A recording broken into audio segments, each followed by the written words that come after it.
What's going on, friends? Welcome back to the OKIE Homesteading channel. We have not gave you guys an update in probably a week or couple weeks or so. So Brandy has some updates for you, and when she gets done with hers, then I got a little special announcement for you. So what do you got on the agenda now? What's the announcement? It's a secret, so you can do yours. So I got with Rachel and we kind of just jotted down a few things to kind of clarify or talk about. First of all, ticket sales. Those are still going on for days 2 and day 3. Day 2 is a limited amount, but there still are some of those available. They're the $100 tickets that get you into the whole hog processing on day 2 and then also into day 3 to the expo. And then the day 3 tickets are available for the pre-sale price of $15. There have been some questions if you would be receiving anything in the mail. And so just in case you were worried about that, unless you bought a ticket for day 1, you will not be receiving anything in the mail. You'll just use your confirmation email as your ticket to get in. You can print those out, show them to us on your phone, whatever is easiest for you to do on that. And then another thing is parking. We do have plenty of parking out there. We have 2 entrances that people will be able to come through, so we're going to be doing our best to get people in as fast as possible. But I would say if you're wanting to be there for the 9 o'clock speaker, do not wait till the last minute to get there. If it was me, I would get there 7 a.m. when I think we're opening the gates 6:30 or 7. We'll confirm that when the time gets closer. Like at 7 a.m. I would get there then, because then you for sure have a good parking spot. You're not waiting in a line. You can sit around and visit with friends or meet new people. And then at 8 o'clock, you can start shopping at the vendors and the food trucks. Is the coffee? You got a coffee truck lined up? Yeah, actually the coffee, it'll be open between 7 and 8. So that'll kind of just depend. Like they'll open at 7. Yeah. In between there sometimes. Yeah. So I would just say to try to avoid having lines and all that stress, I would just try to get there at 7 a.m. if you're wanting to be there for the first speaker at 9 a.m. That would be the safest bet. I think announcements will start at 8:30. People can start taking their seat. We'll open the doors at 8, like you said, and in 8:30, I think Chad will start announcing things, and then 9. Yeah. So like we said, we just don't want anyone upset if you're not able to get in, so it's better to just be there early, and that way the traffic can flow easily and it won't kind of be all bottled up at the last minute. And then on food trucks, we will later announce those on our social media, exactly what we have. But I know for day 2, there will be for sure 2 confirmed food trucks there. And then there will also be a concession stand open, so you don't have to worry about leaving the expo if you need to go get food or anything at lunchtime. On the day 3, which is the big expo, we have 5 confirmed food trucks and a concession stand. So that should be plenty of food. If, as it gets closer to time, we see that we're selling a ton more tickets, then we can add food trucks as necessary. But we've been really picky about them, so I do know we have a variety. We have a sandwich truck, we have a taco truck, a burger truck, a barbecue truck, and then another one that has more healthy options like salads, chicken and veggies. So we just wanted a variety, so that way everyone will be able to find something that they like. Yeah, good. Bathrooms. Okay, so we've been to the facility several times for different events, and I know off the top of my head there's 1, 2, 3, 4. I think there's 4, maybe 5 sets of men and women bathrooms. So there is plenty of indoor bathrooms, but we are also going to be looking into porta potties.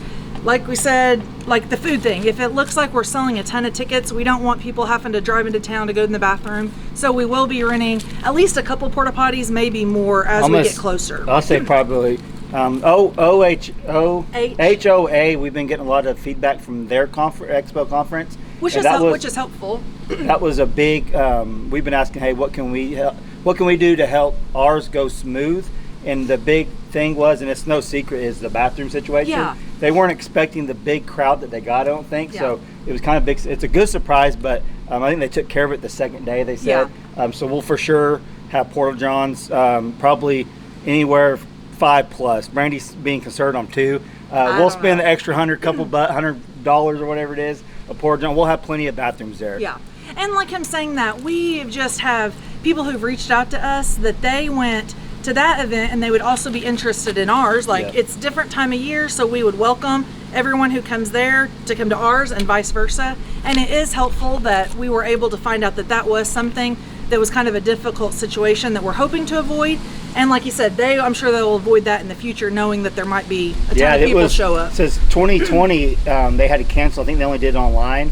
So everyone was wanting to go to an event like this, so they got bombarded with thousands, 5,000. Awesome. Yeah, it was amazing.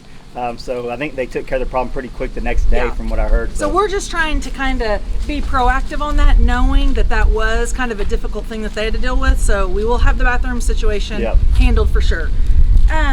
So vendors, a couple things on the vendors. If you're interested in being a vendor, we still have availability to accept more vendors. So go ahead and send those forms to us. You can go to our website at OKIEHomesteading.com and you can find the vendor forms to fill out. Also, another thing on that, we've had we've had pretty much everyone give us positive feedback, but there have been a couple kind of negative things as far as someone not being accepted quite as quickly as they want to be. The thing is, this is still 5-6 months out.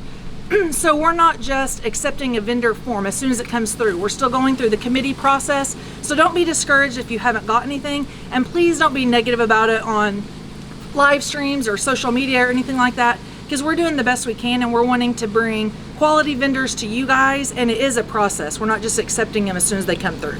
Yeah. So I would just say, just send them if you're interested. This is our first time doing something like this, so it's a learning experience for all of us. And we're just normal families raising our children and trying to put a cool event on for people. So yeah, the negative stuff we don't deal with on the channels at all, and we're definitely not going to deal with it at the expo.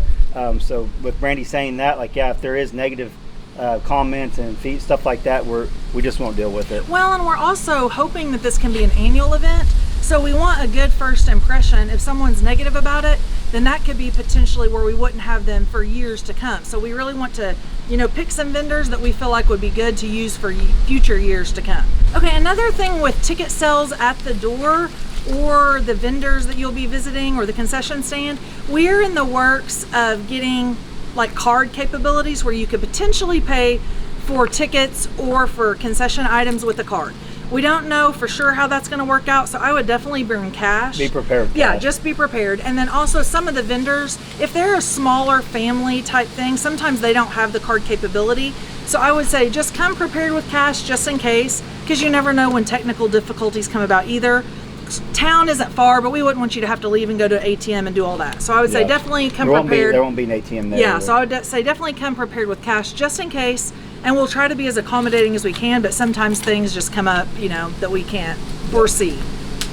Is that it? So I think that's it. If there's any more questions, we don't have comments here, but you can email us at okiehomesteading@yahoo.com or send it on our Facebook or Instagram messages, and we try to get back to those as soon as quickly as possible.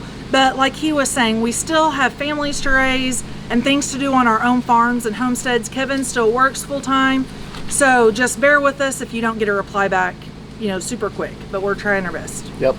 So is that it? Yeah. So with all that being said, thank you for coming to today's video and getting up the updates. And the special announcement I have, Brandy's like, what is it? What is it? We are actually working on adding a couple speakers, and if it all goes through, we'll be updating our flyer. Yes. And the website, and we'll tell you guys about them. If they go through, there's some awesome speakers, and we already got 4 awesome speakers as it is, but this is 2 more awesome speakers, and you guys will really, if you like the 4 before, you'll like these 2 also. Well, and they're adding a different friends variety. Of ours. And they're different topics than we have, so it's not duplicating any of that. It would be different topics that are still homestead related, obviously, but something different. So hope for the best on that if those speakers work out, and we're looking forward to all our speakers, and we'll be changing up times and stuff like that and on the speaking. And you got something on me. I got sawdust all over me. I've been working on the row house. Well, and we also, I know people have asked about a schedule of events. We don't want to set anything in stone right now since it still is several months out.